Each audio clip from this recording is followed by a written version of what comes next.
Welcome back to Bible Story Time with Miss Joetta. If you joined us yesterday, you heard Genesis chapter 1, verses 1 through 19. And we learned that God created the night and the day on day 1. On day 2, he created the sky and the oceans. On day 3, God created the land and the rivers and the lakes and the mountains. And on day 4, God created the bright sun and the moon in the night sky and the twinkling stars.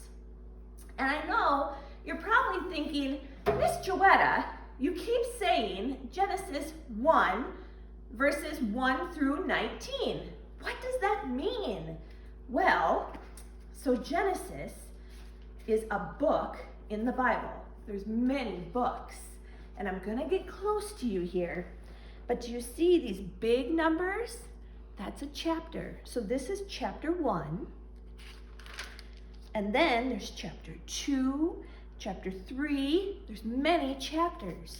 So when I told you yesterday that we were going through Genesis chapter 1, verses 1 through 19, that means that we were talking about the very beginning all the way to when you get to the little number 19, which is right at the end here. So we talked about this whole row.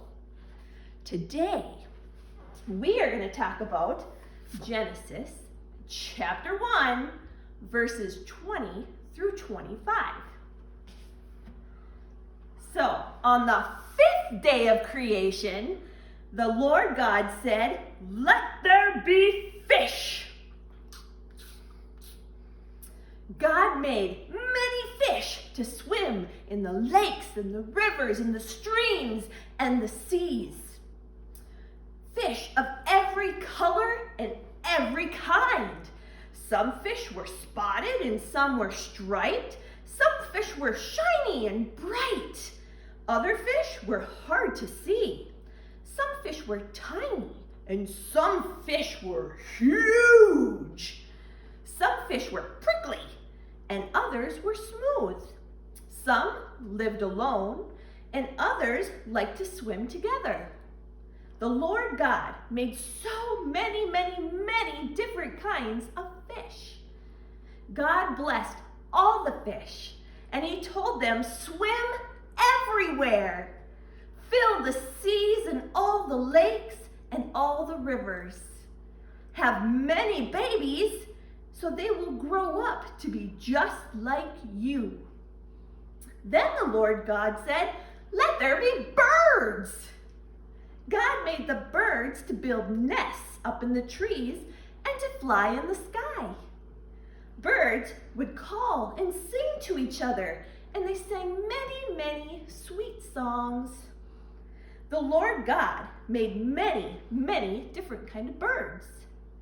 God blessed all the birds, and he told them, "Fly everywhere, fill the sky, and have many babies so they grow up just like you." God saw that the fish and the birds were good, but he wasn't finished yet. On the 6th day of creation, the Lord God said, "Let there be animals." Whew, this was a big day. God made the animals that walked in the forest and ran in the fields and crawled on the rocks and climbed in the trees. God made tame animals that live on farms, like chickens and cows and horses and pigs. And he made wild animals that live in the jungle, like lions and tigers and bears. Oh my! Just kidding. And monkeys. God made animals with scales and skin and feathers and fur. The Lord God made many, many different kinds of animals. God blessed all the animals, and he told them, "Run and climb and crawl everywhere. Fill the land. Have many babies who will grow up just like you." Now the earth had fish in the sea, birds in the sky, and animals on land. God had a special plan for everything. The Lord God was happy with all his work. He saw that everything he made was good. This is the end of today's Bible story. Tune in tomorrow to hear more, because we're not done. See you tomorrow.